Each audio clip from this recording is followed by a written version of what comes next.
자, 여러분들, 죄의 결과는 사망인 것입니다. 자, 죄는 우리들에게 계속해서 하루에도 암덩어리처럼 계속 생성이 됩니다. 그런데 그걸 내버려두면 내 영혼은 반드시 죽게 돼 있어요. 자, 분명히 우리들이 이걸 알고 있습니다. 그렇죠? 자, 그런데도 불구하고 이 죄의 유혹을 뿌리치는 게 쉽습니까? 어렵습니까? 그 쉽지가 않은 거예요. 자, 이 심각한 문제 앞에 우리는 이 시간도 나를 괴롭히는 이 죄의 문제, 이 죄를 어떻게 이길 수 있을까? 아마 여기 있는 대부분의 거의 모든 분들이 이 문제에 이걸 가지고 고민을 하고 갈등하고 생각을 하고 있을 줄로 압니다. 자, 오늘 이 질문을 가지고 오늘 함께 여러분들과 함께 말씀을 좀 나눠보려고 합니다. 이게 제가 처음 이제 20살 때 이제 신학교를 이제 가게 된 거예요. 근데 이 대학교 1학년이 이제 됐을 적에 처음에는 이제 교양 수업이 이제 대부분이었거든요. 그런데 어느 교양 수업을 이렇게 딱 듣고 들어가 보니까 1학년부터 4학년까지 한 100여 명이 넘게 이렇게 골고루 이렇게 있는 거예요. 그런데 이제 중간고사 시즌이 이제 됐는데 이제 갓 1학년이잖아요, 저는. 그런데 여기 4학년 또 잔뜩 있는 이 과목에서 내가 어떻게 하면 A 학점을 받을 수 있을까? 그리고 게다가 저는 문과도 아니고 원래 이과였거든요. 그러니까 이렇게 미련 이런 좋은 이런 문장을 가지고 이렇게 논리적으로 이렇게 글을 잘 쓸 수 있는 그런 능력이 제게는 없었어요. 그러니까 저는 어떻게 생각을 했냐면 그래, 양으로 나는 승부를 해야겠다 생각을 해가지고 그 당시에 이 A3로 그 시험 자료들이 있었는데 A3로 된 이 큰 이 자료를 두께가 이만큼 되는 거를요, 그 전날 딱 가지고 와서 도서관으로 들어갔어요. 그래서 거기서 밤을 새가면서 미친 듯이 외우기 시작했습니다. 이만한 두께를요. 그래갖고 싹 외워가지고 이제 새벽 거의 밤 다 새고 난 다음에 친구한테 야, 한번 봐봐, 한번 질문해봐 했더니 야, 미쳤어, 그거 다 외웠어? 정말 완전 달달달달 다 외워놨어요. 그리고 그냥 만반의 준비를 다 하고 그리고 이제 비장한 각오를 가지고 이제 시험장에 이제 들어갔어요. 이제 들어갔는데 이제 다들 이렇게 다 앉아 있어요. 근데 교수님이 이제 들어오시더라고요. 근데 이제 교수님이 이제 우리 다 같이 이제 시험 보겠습니다. 딱 그랬더니 앞에 있던 4학년 여학생들이 갑자기 이러는 거예요. 왜 이러나? 왜 이렇게 앙탈을 부리나 시험 치는 날에. 그런데 뭐라고 그러냐면 교수님 오픈북 해요 그러는 거예요. 오픈북이 뭐지? 그러더니 근데 갑자기 교수님이 그래? 그러면 오픈북 할까? 그러는 거예요. 그래가지고 그 순간에 애들이 어떻게 하냐면 책가방에서 전부 다 책을 꺼내고 그 시험 자료를 꺼내갖고 그걸 보고 듣기 시작하는 거예요. 저에게는 진짜 문화적인 충격이었어요. 이 오픈북이라는 개념이 없었거든요. 저는 얼마나 황당하겠어요. 왜냐하면 제가 밤새 그거를 달달달달 다 외웠잖아요. 그러니까 저 그 순간에 어떻게 해야 될까? 이걸 책을 봐야 될까? 말해야 될까? 근데 그동안에 이미 머릿속에 다 집어넣어서 짜증나가지고 그 책들 보지 않고 그냥 머릿속에 있는 것들을 끄집어내갖고 그냥 그렇게 시험 쳤던 그 기억이 나요. 자, 여러분들 왜 오픈북을 할까요? 여러분들 해보신 적 있으시죠? 왜 오픈북을 할까? 왜냐하면 책 꺼내갖고 봐봤자 다 그러면 A를 주나요? 아니요, 그렇지 않아요. 책 봐도 안 될 것 같을 때, 너 봐, 그럼 실컷 봐. 봐도 안 될 것 같을 때 그럴 때 이제 오픈북을 하는 거예요. 자, 여러분들 죄의 문제도 이것과 같다는 거예요. 알면서도 당하는 거예요. 알면서도 무너지는 거예요. 다 봐. 보고 싶으면 마음껏 다 봐. 근데 알고서도 이게 무너지는 게 이게 바로 죄의 문제라는 거죠. 자, 오늘 본문을 보면 천국 들어가지 못하는 사람들의 특징이 쭉 나와요. 여러 가지가 나오죠. 그 중에 이제 처음 이제 보면 육체의 일은 분명하니 뭐 여러 가지가 나오는데 우상숭배. 여러분들 이 시대의 우상숭배는 뭘까요? 조그만 돌 같은 거 놓고 비나이다 뭐 이런 걸까요? 뭐 그것도 있겠죠. 근데 진짜 우상숭배는 우리들에게 실질적으로 체감되는 우상숭배는 뭐냐면 바로 탐심, 돈 욕심, 바로 이거예요. 과연 여러분들은 하나님과 돈 사이에서 하나님이 우선입니까? 이걸 질문해 봐야 되는 거야. 그리고 술 취함. 우리가 이 환경 때문에 어쩔 수 없어. 여러분들 그렇게 생각하지는 않습니까? 그리고 음란. 우리가 스마트폰을 통해 가지고 너무나도 쉽게 노출되어 있어요. 아, 이 정도는 아무것도 아니지 하고 그냥 넘어가는 여러분들의 눈은 이 음란에서 과연 자유한가? 이걸 하나씩 지금 본문을 읽어봤을 적에 내게 적용해 볼 수 있어야 되는 거예요. 당 짓는 것과 분열함, 이게 지금 여러 번 나오는데 제가 아무리 여기서 설교를 해도 결국 딱 뭔가 하나가 빗도르지잖아요. 뭔가 하나 생각이 딱 들어오잖아요. 그럼 끼리끼리 당 짓고 결국에는 분열해요. 여러분들 교회가 깨진 곳에서 오신 분들도 분명히 계실 거예요. 아마 그걸 경험해 보시거나 들은 분들 계실 거예요. 저도 들어봤어요. 그런데 문제는 그렇게 깨지는 교회들을 보면 한 번만 깨지고 끝나나요? 아니에요. 한 번 깨지기 시작하면 거기서 또 깨지고요. 거기서 또 깨져요. 전 수도 없이 들어봤어요. 왜 그렇습니까?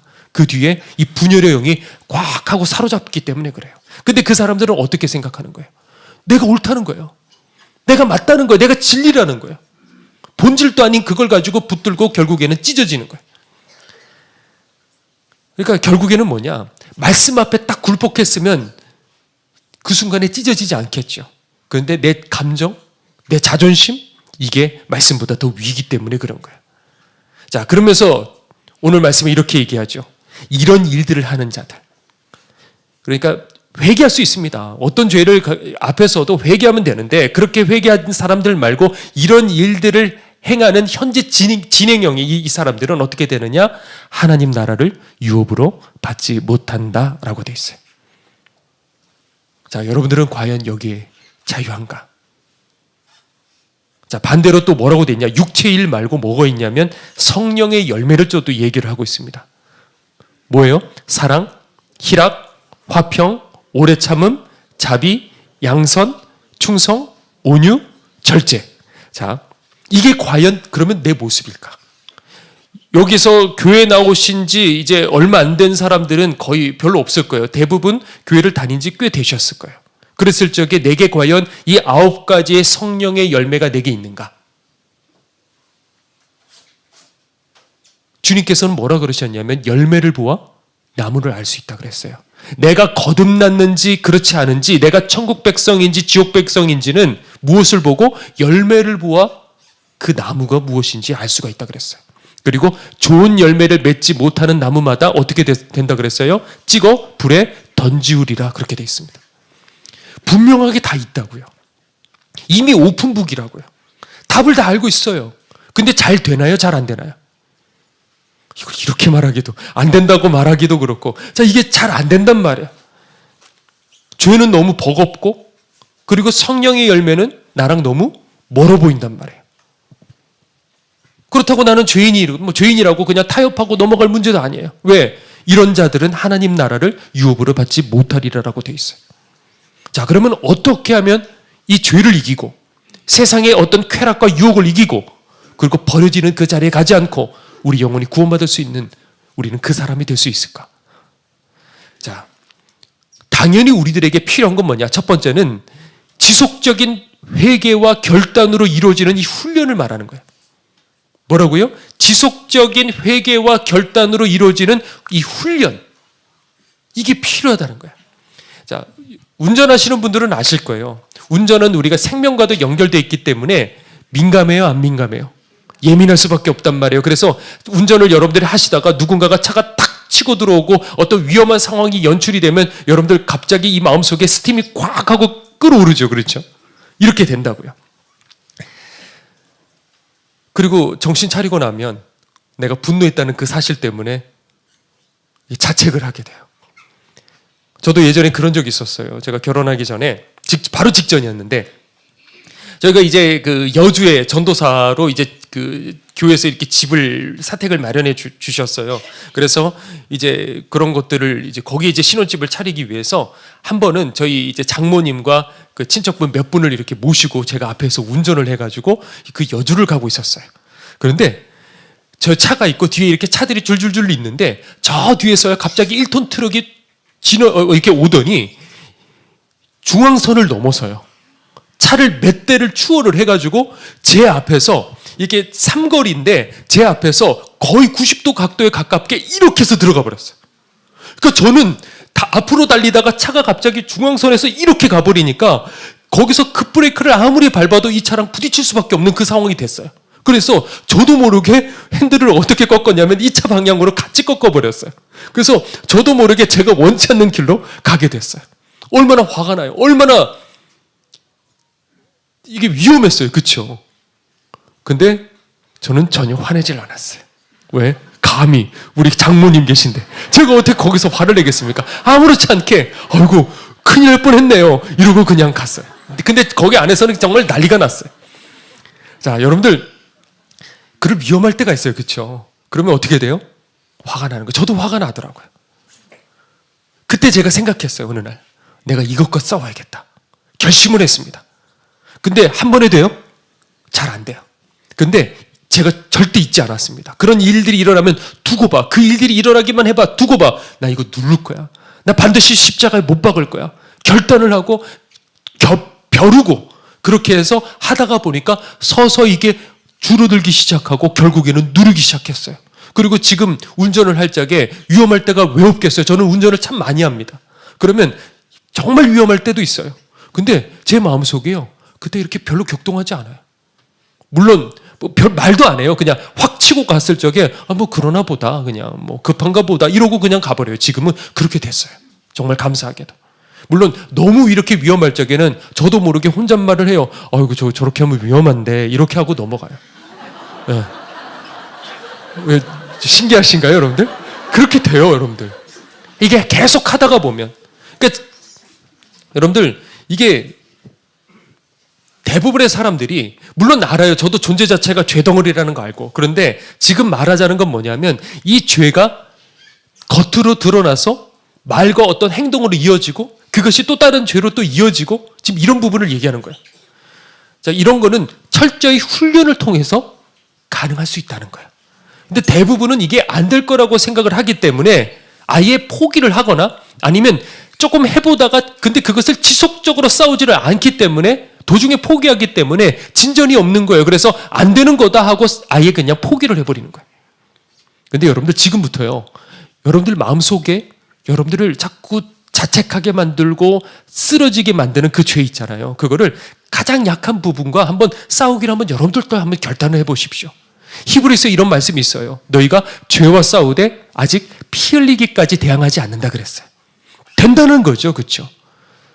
그러니까 도중에 여러분들 하다가 넘어질 수 있어요. 그러나 절대로 여러분들 스스로를 정죄하지 마십시오. 하나님은요. 여러분들 절대 쉽게 그렇게 포기하시는 분 그냥 쉽게 너 실수했다고 너 어떻게 그래? 하고 정죄하시는 분이 하나님은 절대 아니시다라는 거예요. 그러니까 여러분들도 포기하지 말고 계속해서 그것과 끝까지 노리고 있다가 그 순간이 되면 그래 이때구나 하고 그것과 싸우기 시작하는 거예요. 아멘. 자, 그런데 문제는 이게 끝이 아니에요. 더 큰 문제가 있습니다. 자, 이렇게 해서 여러분들이 죄를 이겼다고 해봐죠. 근데 이겨도 문제예요. 왜냐하면 그 죄를 이기려고 그 누르는 그 주체가 누구예요? 나잖아요. 그렇죠? 그러니까 죄를 누르고 난 다음에 어떤 일이 일어나냐면 부작용이 하나가 생깁니다. 그게 뭐냐면 내가 이 죄를 눌렀어 라는 이게 자기 자랑이 되기 시작하게 됩니다. 그러니까 죄를 이긴 것 같지만은 그건 이긴 게 아니고 어떻게 된 거냐? 변형이 된 거예요. 알고 보면. 그러니까 방을 소재를 했더니 나중에 어떻게 돼요? 더 악한 7 귀신이 함께 들어오는 그게 바로 이 말씀인 거예요. 근데 처음에는 이 자기 자랑이 처음에는 요만큼 들어와요. 잘 몰라요. 별로 그 죄에 대해서 그렇게 이기질 않았으니까. 그런데 시간이 흐르면서 자기도 모르는 사이에 내가 이런 사람이지 넌 그렇게 못해? 야 그것도 못해? 나 이런 사람이야. 난 순종하는 이런 사람이야. 이게 하나의 견고한 진이 돼버려요. 그러면 이 사람은 오히려 처음에 죄에 넘어지는 사람보다 더 하나님 나라랑 멀어진다라고 주님께서 말씀하셨어요. 근데 제가 보기에는 대부분의 사람이 결국 여기에 이 함정에 빠지게 돼요. 근데 이 문제는 서서히 우리들에게 일어나요. 그렇기 때문에 내가 그런 사람일 거라고는 꿈에도 생각하지 못하고 그냥 그렇게들 살아가요. 그러니까 한편으로는 어떻게 되냐? 아까 말한 것처럼 육체일, 이 육체일에 빠져가지고 멸망당하고 그리고 다른 한편으로는 점점 신앙생활하면서 자아가 강해져서 주님과 결국에는 멀어지고 끊어지는 외식하는 자가 되어버리는 거예요. 자, 그러면 이걸 어떻게 해결해야 될까? 그러니까 이거는 내 힘으로 돼요, 안 돼요? 안 되는 부분이 있단 말이에요.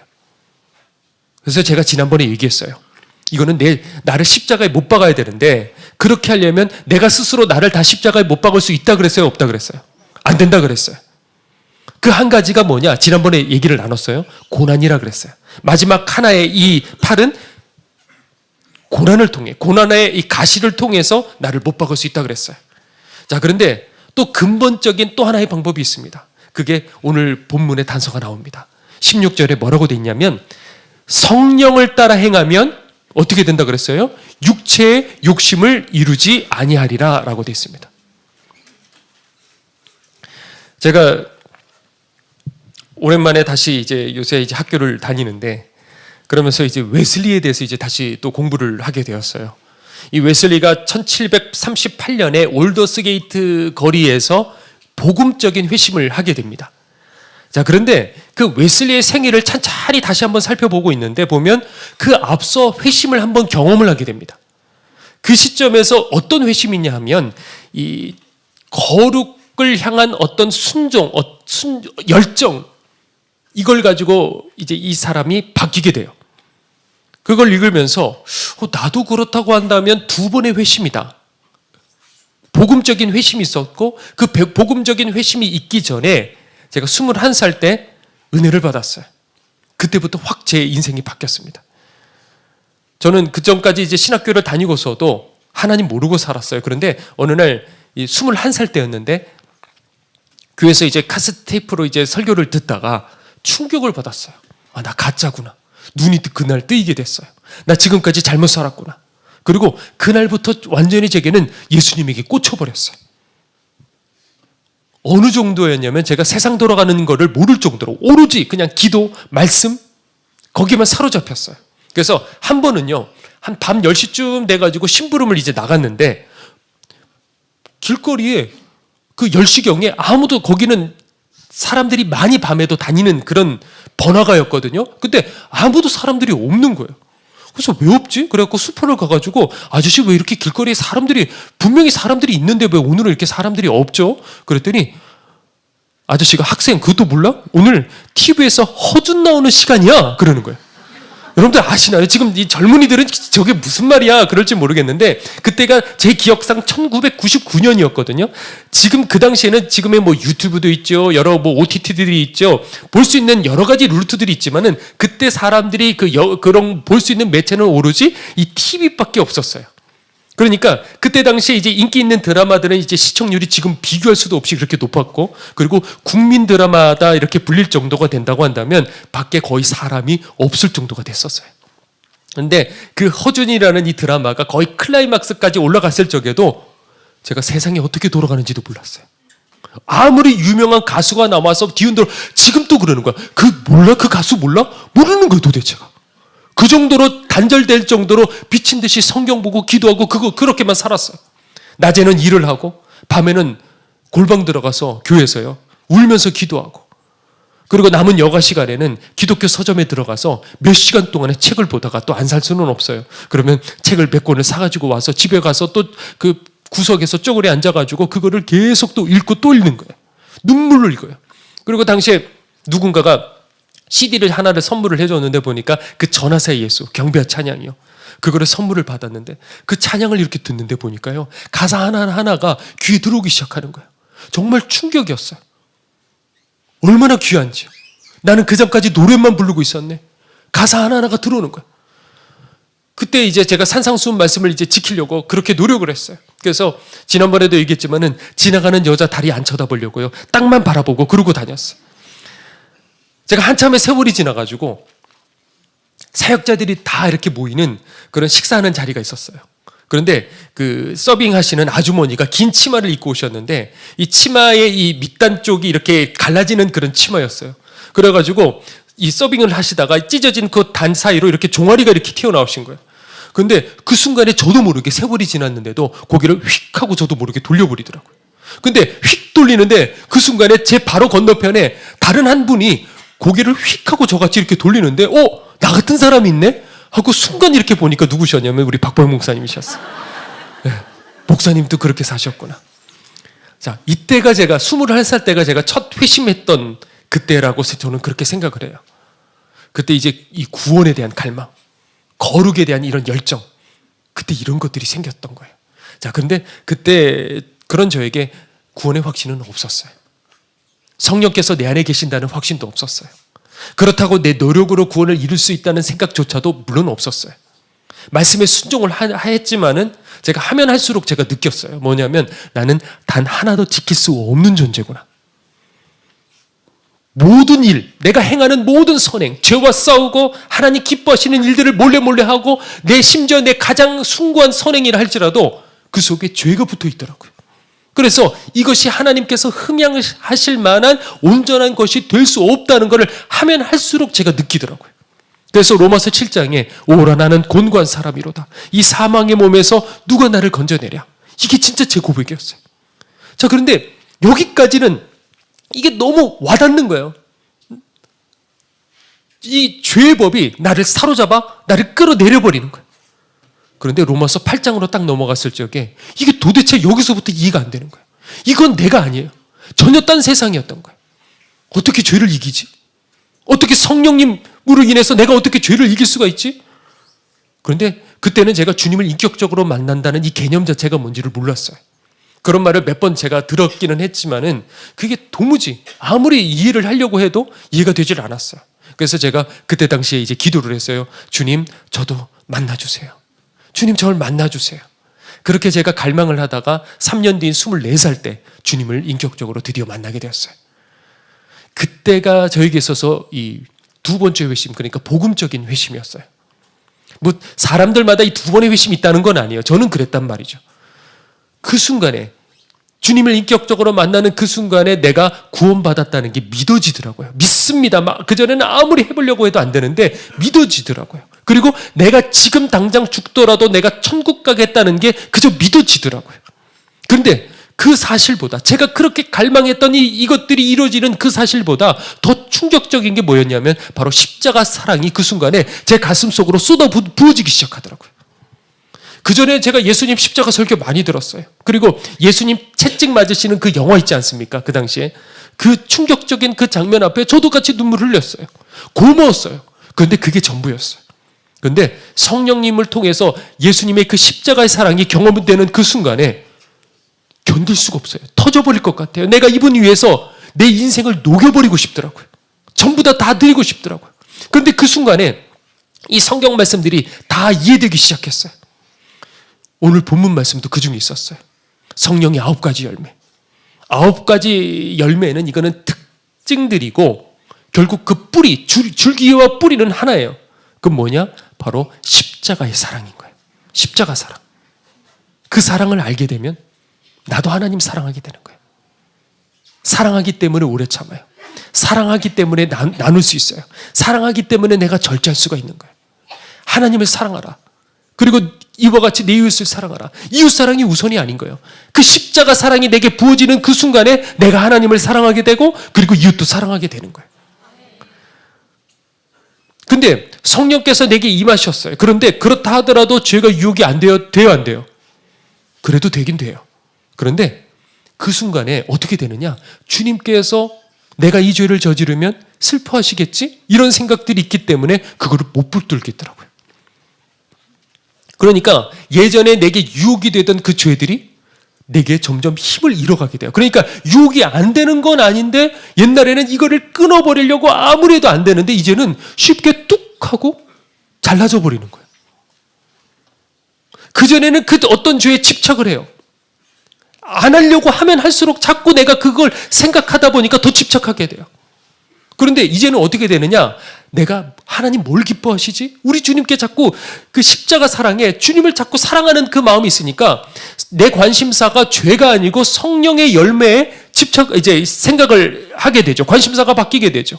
그러다가 보니까 나도 모르는 사이에 이쪽을 놔버리게 되는 거야. 세상의 죄, 쾌락 이런 것들과 나도 모르는 사이에 멀어지게 되는 거예요. 이런 원리인 거예요, 여러분들. 자, 오늘 본문을 한번 다시 보죠. 16절입니다. 제가 한번 읽어볼게요. 내가 이르노니 너희는 무엇을 따라? 성령을 따라 행하라. 그리하면 육체의 욕심을 이루지 아니하리라. 아멘. 자, 여기서 방금 읽은 것처럼 성령을 따라 행하라. 이게 뭘까요, 여러분들? 성령을 따라 행하라. 주님을 인격적으로 만난 사람들은 누구나도 한 가지 소원이 생깁니다. 어떤 사람이랄지라도. 그게 뭐냐면, 주님, 저는 주님과 더 가까워지고 싶어요. 이게 한 가지 소원이 돼요. 여러분들 어디 가서 맛있는 음식을 먹었어요. 너무 맛있어. 자, 그러면 하루가 지난 오늘 어떤 생각이 들어요? 또 가서 먹고 싶다. 그 생각이 들죠. 마찬가지예요. 하나님을 진짜로 경험한 사람의 특징은 뭐냐? 또 경험하고 싶어지는 거예요. 또 만나고 싶어지는 거예요. 사도 바울은 뭐라고 그러냐면, 그리스도를 아는 그 지식을 때문에 내가 이 땅의 모든 것들을 다 배설물로 여긴다 그랬어요. 그러니까 도대체 어디까지 깊이 경험을 했으면 사도 바울은 그런 고백을 했을까? 성령을 따라 행한다. 이런 게 무슨 뭐 대단한 게 아니에요. 어떤 신비 체험, 뭐 음성이 들리고, 물론 뭐 그런 일이 있을 수도 있어요. 그러나 핵심은 뭐냐? 그 십자가 사랑 앞에 내가 계속 붙들린다는 거예요. 이게 핵심이에요. 그래서 요한복음에 보면 그리스도 예수 안에 있어야 된다. 그리스도 예수 안에 있을 적에 너희들이 모든 것을 다 이룬다. 이게 그리스도 예수 안에 있다는 말의 의미가, 간단하게 말하자고 한다면 십자가 사랑에 붙들린다는 거예요. 핵심은 이거예요. 결국은. 자, 18절을 보죠. 제가 한번 읽어볼게요. 너희가 만일 성령의 인도하시는 바가 되면 무엇 아래 있지 아니하리라? 율법 아래 있지 아니하리라. 자, 여러분이 십자가 사랑에 붙들리면 붙들릴수록 죄 짓고 싶지 않아지게 돼요. 그리고 순종하고 싶어지게 돼요. 그전에는 어떤 두려움, 의무감, 그런데 그게 아니고 이제는 지금은 어떻게 돼요? 마음으로 행하게 되죠. 그래서 율법 아래 있지 않게 되는 거예요. 율법과 상관없어도 우리 주님 기뻐하시니까 순종하게 되는 거예요. 자, 그렇기 때문에 우리가 구해야 되는 건 뭐냐? 가장 첫 번째 여러분들의 기도 제목은 뭐가 되어야 되느냐? 주님과 가까워지고 싶어요. 어제보다 오늘 더 사랑하고 싶어요. 오늘보다 내일 더 주님과 사랑하고 싶어요. 성령으로 충만하게 해주세요. 이게 같은 내용인 거예요, 결국에는. 자, 그래서 우리 박보영 목사님께서도 순종을 강조하시고 훈련을 강조하시지만은 유언과도 같은 4가지 가르침이 있다 그러셨어요. 그 중에 하나가 뭐냐? 성령님과 동행해야 된다. 이거예요. 이게 결국 이 얘기를 말하는 거예요. 자, 그러면 성령의 인도하시는 바가 되면 여러분들 이제는 완벽해지는 거냐? 십자가 사랑에 내가 붙들리면 더 이상 죄의 유혹이 사라질까요? 그건 아니에요. 왜냐하면 거듭나면서 우리들의 영혼은 깨끗해졌다 하더라도 한 번 죄에 물든 이 육신 있잖아요. 그렇죠? 그렇기 때문에 이 한 번 죄에 물든 이 육신은 결국에는 병들고 죽어요. 그리고 한 번 물든 이 육신은 계속해서 죄를 향한 이끌림이 있단 말이에요. 이미 이 육신은 끝난 거란 말이에요. 그래서 17절 말씀을 한번 보죠. 제가 읽어보겠습니다. 자, 육체의 소욕은 성령을 거스르고 성령은 육체를 거스르느니 이 둘이 서로 대적함으로 너희가 원하는 것을 하지 못하게 하려 함이니라. 자, 여러분들 둘 사이를 자주 갈등하시죠. 그렇죠? 남들은 교회를 다니면서 아무렇지 않게 말하고 행동하는데 여러분들은 어때요? 나는 이러지도 못하고 저러지도 못하고 말씀에 순종하려니까 죄가 나를 끌고 죄의 유혹에 넘어가려고 하면 너 그러면 안 돼 하고 자꾸 찔리고. 여러분들 이게 정상인 거예요. 난 왜 이렇게 안 되죠? 자꾸 나는 이 사이에서 갈등하죠? 그게 정상인 거예요, 여러분들. 자, 그렇기 때문에 다시 우리가 처음으로 돌아와서 순종과 이 결단의 훈련, 이거는 우리들에게 반드시 필요한 거예요. 그래서 결단은 누가 하는 거냐? 내가 하는 거예요. 죄와 싸우는 건 누가 하는 거예요? 내가 하는 거예요. 가만히 있으면 성령님 십자가 사랑에 붙들려서 알아서 순종하고 이런 게 아니에요. 성령님을 다르게 뭐라고 표현하시냐면 보혜사, 헬라어로 파라클레토스. 무슨 뜻이냐? 곁에서 돕는 분이라는 거예요. 내가 결단하고 내가 순종하고 내가 그렇게 훈련하는데 이게 도무지 내 힘으로는 견딜 수가 없지만 곁에서 누가? 성령님께서 도와주시는 거예요. 나를 막아주시는 거예요. 그래서 그 죄를 쉽게 이길 수 있게 된다는 거죠. 그렇다고 한다면 지금 내가 성령으로 충만하지 못하다 하더라도 나는 내 의지와 내 결단으로 그 죄와 싸워야 되는 거죠. 그럼 마땅한 거예요. 그러니까 아무것도 안 하고 또 이런 경우들이 있어요. 한쪽 극단으로 치우쳐서 성령 충만하게 해주세요. 성령 충만하게 해주세요. 그건 아니라는 거예요. 죄와 싸워 나가면서 여러분들의 첫 번째 기도 제목이 뭐가 되어야 된다고요? 성령 충만하게 해주세요. 주님을 더 알게 해주세요. 십자가 사랑 알게 해주세요. 이 기도가 나가야 되는 거예요. 실제로 우리 인생을 가만히 살펴보면 우리가 보통 성화되어 나가야 되는 거예요. 그렇죠? 그러면 점점 우상향하면서 성장해 나가야 되는 거예요. 이게 성화죠. 그런데 이거를 가까이 영적 현미경을 통해서 살펴본다고 한다면 이렇게 돼요? 아니에요. 가까이 보면 이렇게 오르락 내리락 하면서 점점 올라가게 되겠죠. 자, 매번 우리들이 성령 충만하면 얼마나 좋겠습니까? 계속 그래요? 그렇지는 않단 말이에요. 그리고 때로 내가 갈망하는 것만큼 하나님께서 채워주셔요? 그렇지 않을 때들도 많단 말이에요. 그리고 심지어 우리 인생에 때로는 영적 사막을 지나가는 것 같은 때가 왜 없겠습니까? 의도적인 하나님의 부재를 느낄 때가 있어요.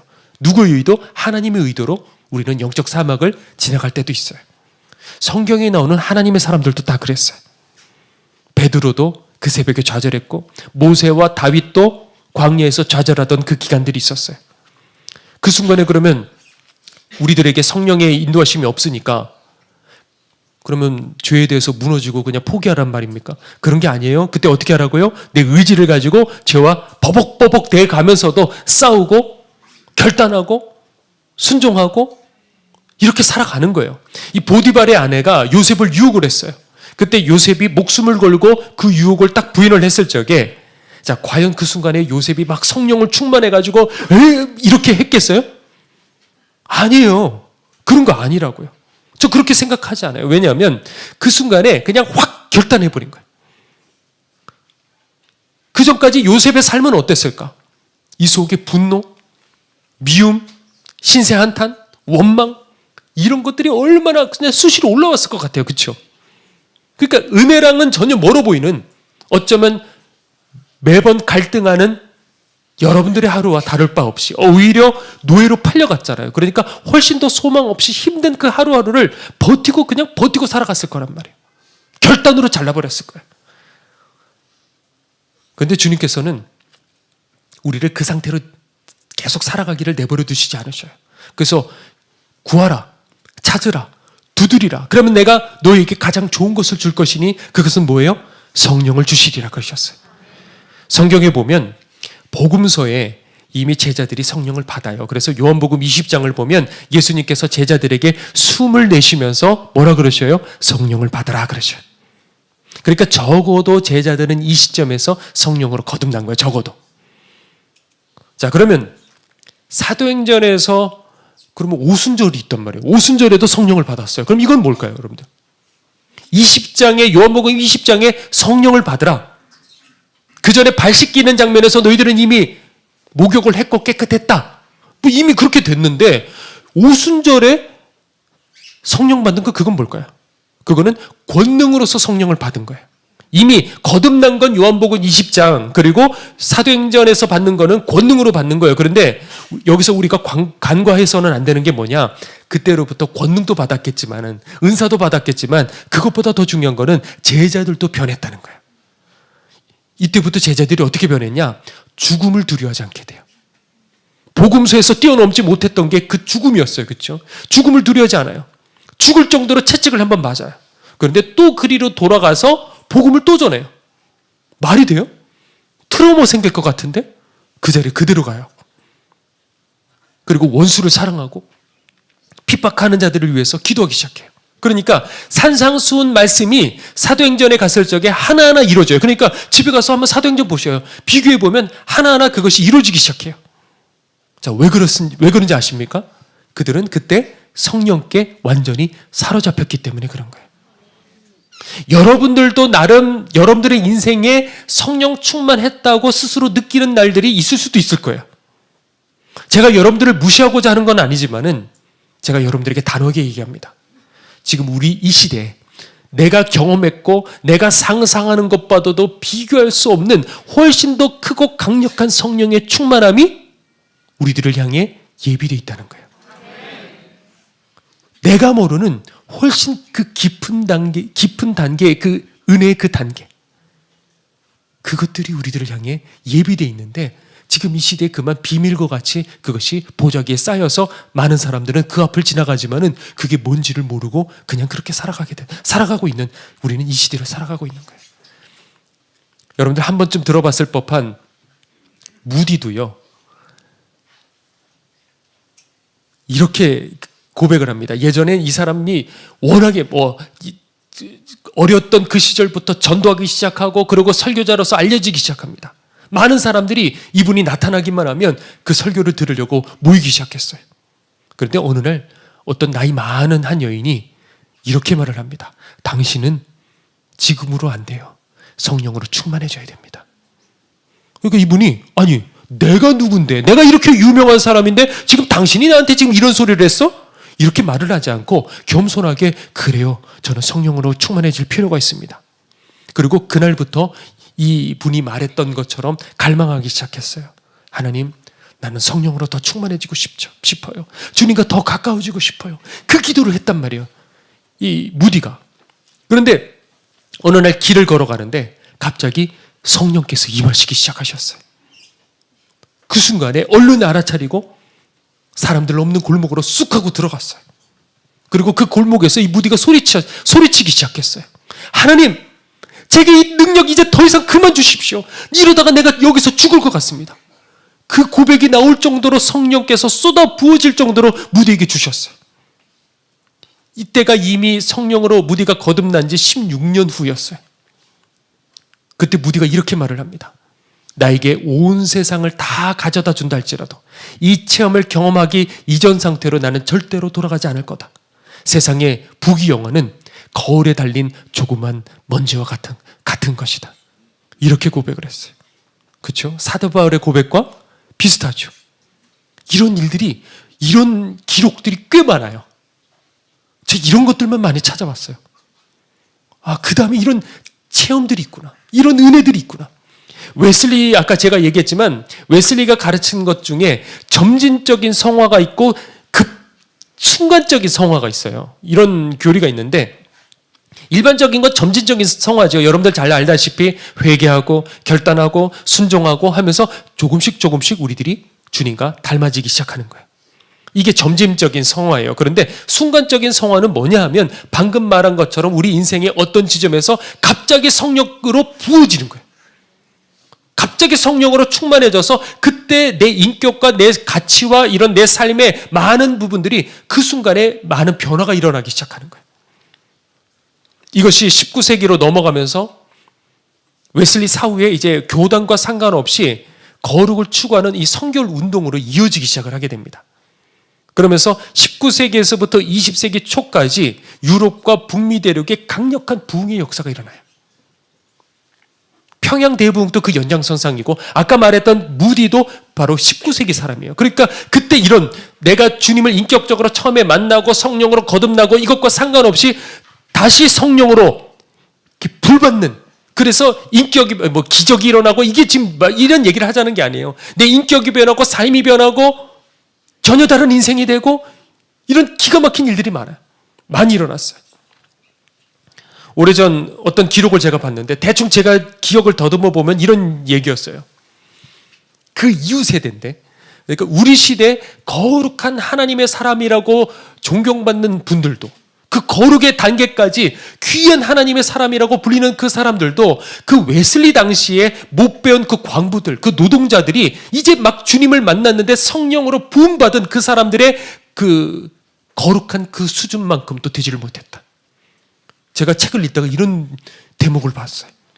근데 그 시절에도 지금 이 시대랑 또 다른 거예요. 그만큼 거룩에 있어서 성령 충만이 중요한 자리를 차지하는 거예요. 오늘 본문 말씀처럼. 그런데 그만 이 시대에 이런 은혜가 우리들에게는 잊혀져 버린 거예요. 그래서 제가 내년 표를 목마름이라고 정했어요.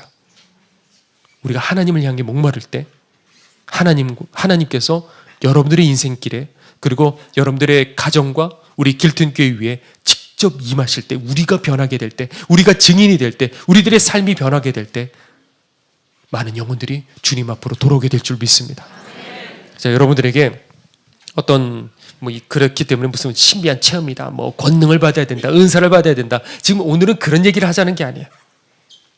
그러나 지금 우리들이 받았던 은혜보다도 훨씬 더 비교할 수 없는 그 깊은 은혜가 있어요. 여러분들이 지금까지 성령 충만이라고 여겼던 것들보다 훨씬 더 충만의 그 상태가 있는 거예요. 왜 그러느냐? 성령 충만은 하나님의 크기만큼이시니까. 제자들도 오순절에 성령 충만 받았어요. 그런데 사도행전을 더 읽다 보면 이후에도 또 받아요, 안 받아요? 또 성령으로 충만함을 받아서 모인 곳이 진동을 해요. 그러니까 우리는 어떻게 되느냐? 계속 갈망해야 돼요. 내가 10년 전에 은혜 받았나? 내가 5년 전에 성령 받았나? 아니요. 그 은혜는 그것이 오늘의 내가 될 수가 없는 거예요. 나는 또 받아야 되는 거예요. 또 은혜 받아야 더 가까워져야 되는 거예요. 성령 충만의 핵심은 뭐냐? 십자가의 사랑인 거예요. 하나님께서 아들을 죽이시기까지 그 사랑이 내게 경험되어지게 될 때 내가 죄를 이기고 세상의 쾌락과 욕심 위에 붙들리지 않게 되고 말씀에 순종하게 되고 그리고 하나님 나라만 소망하게 되는, 이게 핵심인 거예요. 제가 한 가지 얘기하고 오늘 말씀 정리하도록 할게요. 탈북한 한 자매의 간증인데 이제는 유명해졌더라고요. 예전에 이 얘기를 들으면서 그 십자가 사랑에 대해서 많이 생각을 하게 됐어요. 이분은 이제 북한에서 유복하게 살았어요. 그런데 그만 아버지가 간암에 걸리게 된 거예요.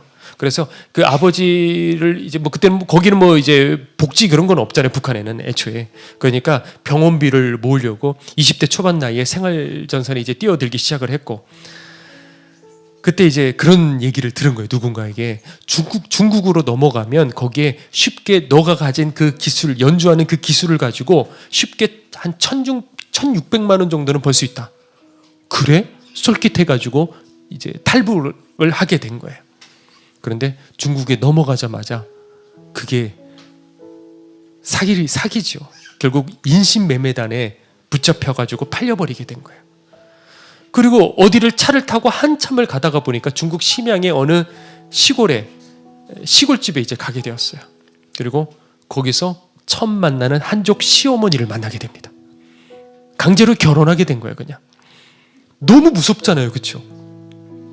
한 번도 경험하지 못한 그 환경, 언어도 통하지도 않아요. 그런데 그 순간에 이리로 갈 수도 없고 붙잡히면 북한에 가면 큰일 나고, 그런데 지금 나를 보호해 줄 사람은 이 두 사람이겠구나 생각을 했대요. 그래서 더듬더듬 중국말을 꺼내갖고 한 말이 뭐냐면 어머니 사랑해요 그랬대요. 사랑해서 사랑한다고 말한 게 아니고 살아남으려고 그 고백을 했대요. 그런데 그 시어머니가 끌어안고 울기 시작하더래요. 그래서 영문도 모르고 막역하니까 이게 막막하니까 같이 그냥 끌어안고 둘이 같이 울기 시작했대요. 그리고 나중에 시간이 흘러서 중국말을 하게 된 그다음 그때 일을 물었대요. 어머니 왜 우셨어요? 그랬더니 사랑합니다 하는 그 말을 하는데 덜덜덜덜덜 떨고 있더래요. 사랑이 뭔지도 모르는 이 어린애가 사랑합니다 그러니까 가여워서 불쌍해서 그래서 울었다는 거예요. 그래서 거기서 최선을 다했대요. 남편은 한 달에 한 번 정도 일 나갔다가 돌아오고, 그리고 시어머니랑 시아버지랑 같이 이렇게 지냈었어야 됐어요. 한겨울에 지금 같은 추운 날에 찬물에다가 옷을 다 손으로 다 빨고, 그리고 시아버지 청바지를요 날마다 칼날 주름으로 이렇게 다 다리고, 그리고 매번 그런 문화가 있는지 전 잘 모르겠지만은 시부모님 손발을요 이렇게 대야를 가져다가 매번 그렇게 닦여드렸대요. 그러면서 서로 정이 통하기 시작했고, 그리고 시간이 흘러서 결국에 이제 아이를 하나를 낳게 된 거예요. 근데 거기서 이제 북한에서 배웠던 이 아코디언이랑 이 피아노 그걸 가지고 먹고 살아야겠다 해서 거기서 교습을 하기 시작을 했고, 근데 이제 시골에서 그렇게 잘하는 사람이 없으니까 잘한다고 이제 소문이 나기 시작해서 아이들이 몰리기 시작을 했대요. 근데 그때 당시에 결국에는 누군가가 그거를 이제 신고를 해가지고 결국 이분이 붙들려가지고 다시 북송을 당하게 된 거예요. 아이가 태어난 지 한 달. 그래서 북한에서 이제 5년간 노동 교화형에 이제 선고를 받고 그래서 이제 감옥에 이제 들어갔는데 감옥에 처음 들어가면 뭐부터 하냐면 몸에 성치 않을 정도로 매를 맞는데요. 매를 다 맞고 그리고 그때부터 일을 하는데 나무로 이제 겨울에 이렇게 산에 올라가는 거예요. 그러면 직격 한 30cm 정도 되는 이 나무를 손도끼 하나를 딱 주고 2시간 동안에 이거를 5개를 베어야 되는 거예요. 그리고 그걸 들고 이제 내려가는데 이 나무더미들이 많은데 끈 하나 겨우 하나 묶어가지고 그러고 이제 가는 거예요. 그런데 이 나무가 위태위태하더래요. 쏟아질 것 같더래요. 그러면 이게 연쇄 반응을 일으켜서 그 밑에 있는 사람들이 그 나무에 깔려서 대형 사고가 일어날 것 같더래요. 그래서 이게 쏟아질 것 같은데 안 되는데 하고 그냥 확 하고 그 순간에 뛰어가지고 올라탔대요. 근데 올라타는 그 순간에 꼬리뼈가 그만 부서진 것 같더래요. 만져보니까요 꼬리뼈가 없더래요. 얼마나 아프겠어요. 근데 치료도 못 받아요. 뭐 아예 그런 환경 자체가 되질 않아요. 좁은 몇 평짜리 그 환경 거기에 사람들이 껴가지고 2층으로 해갖고 거기서 누워서 자는 거예요. 벌레 뭐 장티푸스가 돌고 매 맞고 한 번은 충격적인 일이 일어났는데 가장 친했던 자매 한 명이 옆에 있었대요. 그런데 밀고를 하지 않은 거예요. 누구야 하고 밀고를 하지 않으니까 그 사람이 와가지고 그 여자의 얼굴을 온몸을 때리기 시작하는데 얼마나 때리는지 얼굴의 형체가 사라질 정도로 벽에다가 치고 막 이렇게 하니까 얼굴의 형체가 사라질 정도로 피투성이가 돼버렸어요.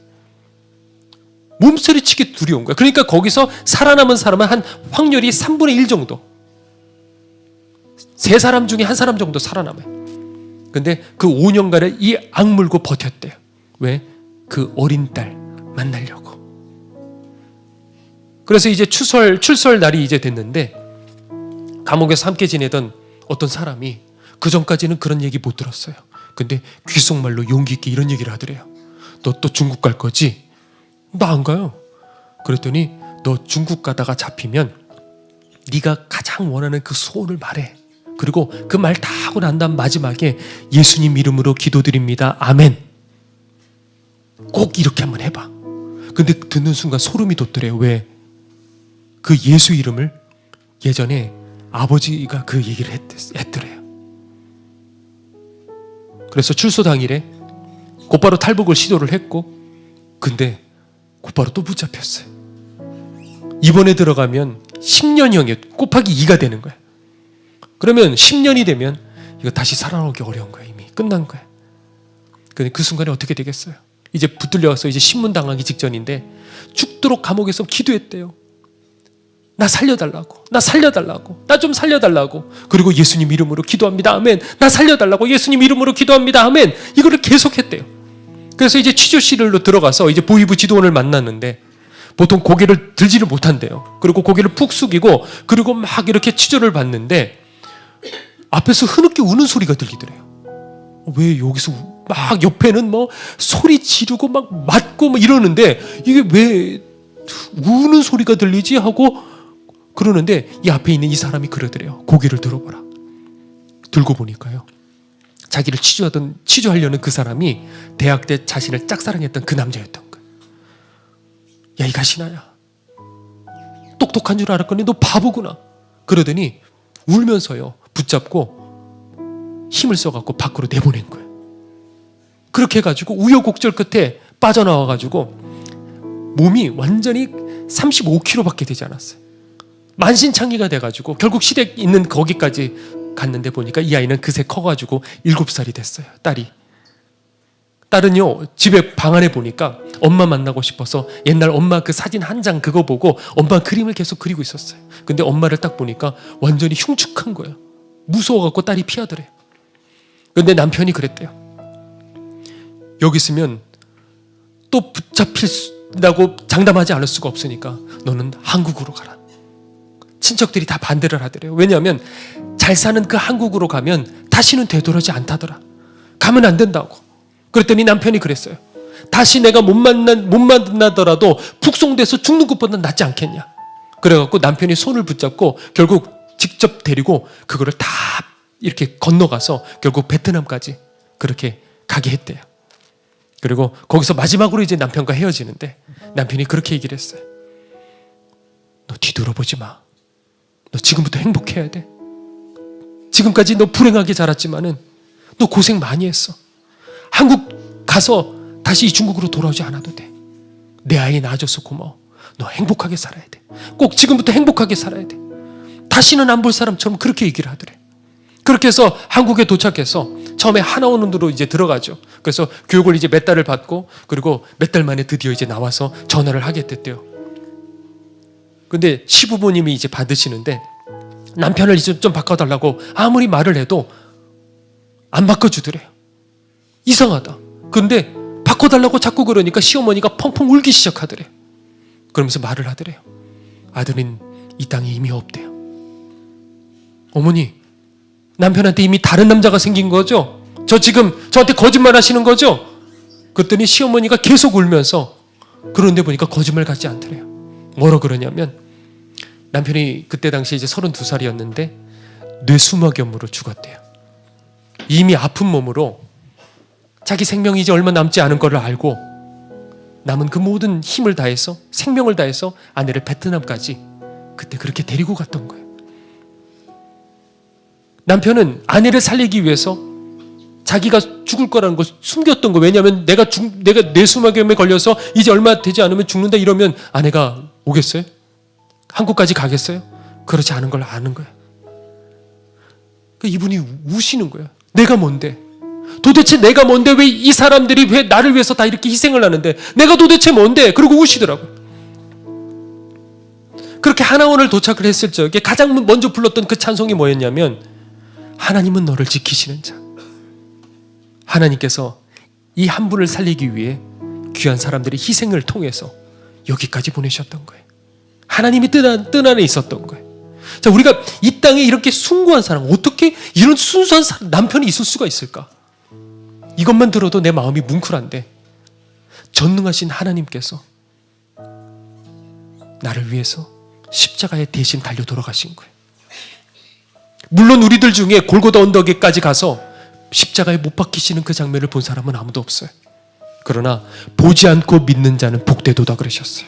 왜 보지 않고 믿을 수 있냐? 그거는 성령님께서 지금 이 시간에 우리들에게 역사하셔서 이 십자가의 사랑이 믿겨지기만 하면, 믿어지기만 하면 우리들의 인생이 뒤바뀌는 거예요. 방금 제가 얘기했던 이 사연보다도 십자가의 사랑이 성령을 통해서 믿어지는 그 순간에 우리들은 오열할 수밖에 없는 거예요. 죄, 세상, 그따위 거 필요 없는 거예요. 사도 바울이 그렇게 말했어요. 우리가 살아도 주를 위해서 살고 죽어도 주를 위해서 죽나니 그러므로 우리가 사나 죽으나 주의 것이로라.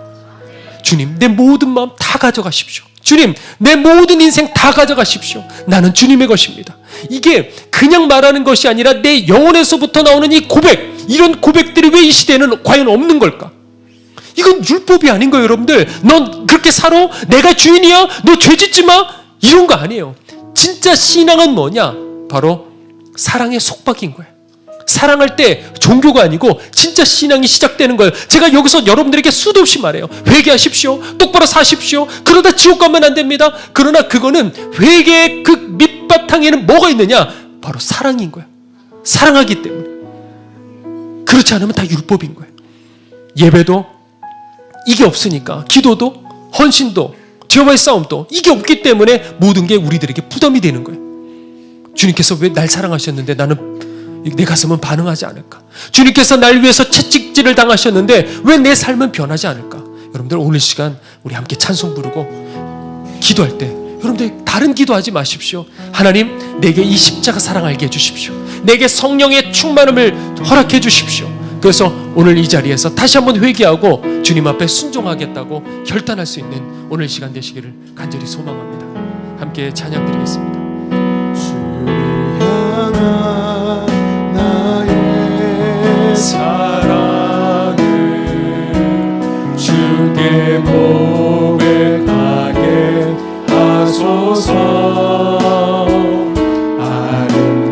아름다운 주의 그늘 아래 살며 주를 보게 하소서.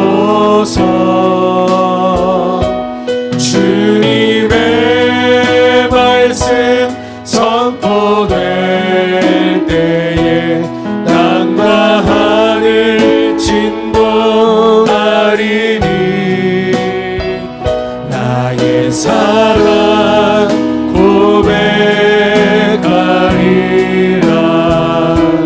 나의 구주 나의 진 부드러운 주의 속삭임, 부드러운 주의 속삭임, 나의 이름을 부르시네. 주의 능력 주의 영광을 보이사 성령을 부으소서. 메마른 곳 거룩해지도록 내가 주를 찾게 하소서. 내 모든 것 주께 드리리. 나의 구주 나의 진무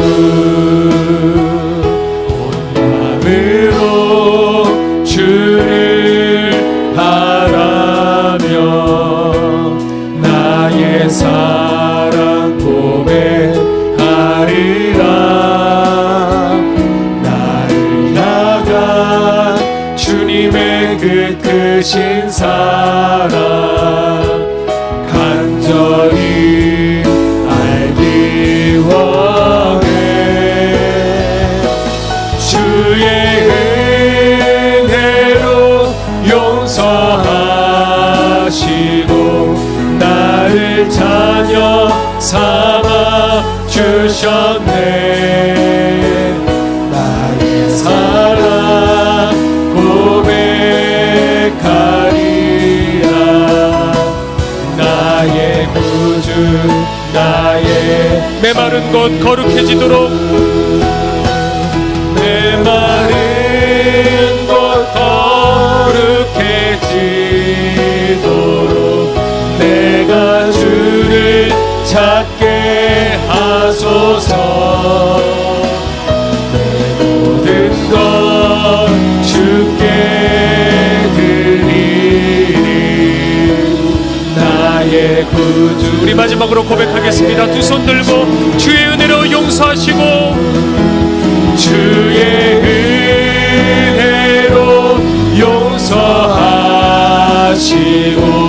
나를 자녀 삼아 주셨네. 나의 사랑 고백하리. 여러분들 이 시간에 마음껏 고백하십시오. 고백할 수 있을 때 마음껏 고백하십시오. 하나님, 내가 주님을 사랑합니다. 예수님, 내가 주님을 사랑합니다. 성령님, 내가 정말로 주님을 사랑합니다. 우리 시간에 주여 문에 치고 함께 통성으로 기도하도록 하겠습니다. 주여,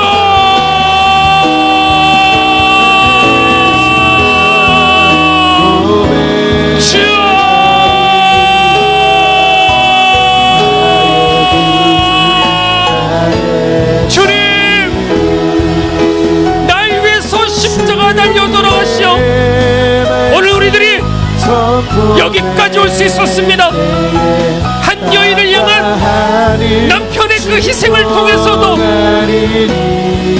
우리들이 이렇게 감동을 받는데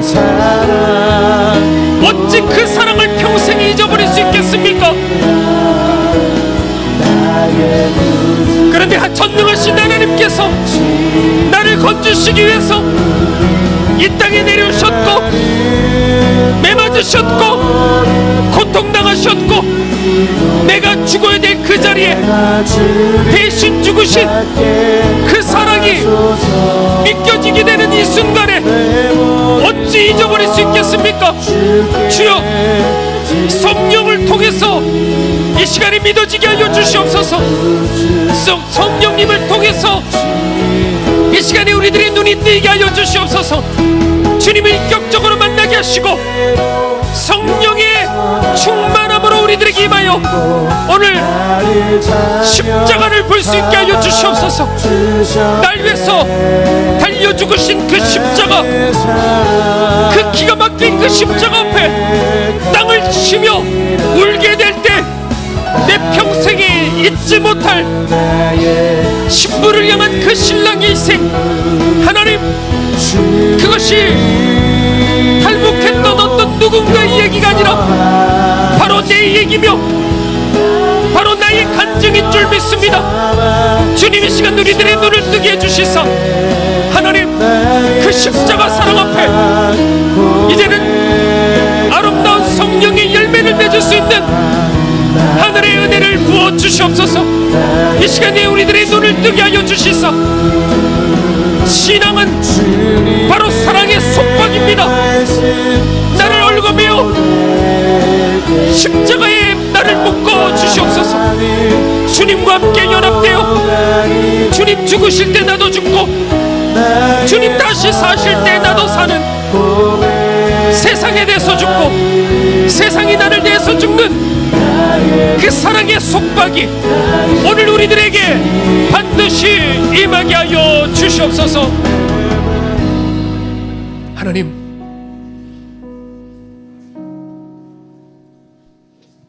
아내를 살기 위해서 남편은 죽어가면서도 불구하고 말하지 않고 결국에는 그 희생을 통해 한 사람을 살게 했습니다. 하나님, 우리가 들은 이 이야기가 탈북했던 어떤 누군가의 얘기가 아니라 바로 날 위해서 십자가 달려 돌아가신 우리 신랑의 이야기인 것입니다.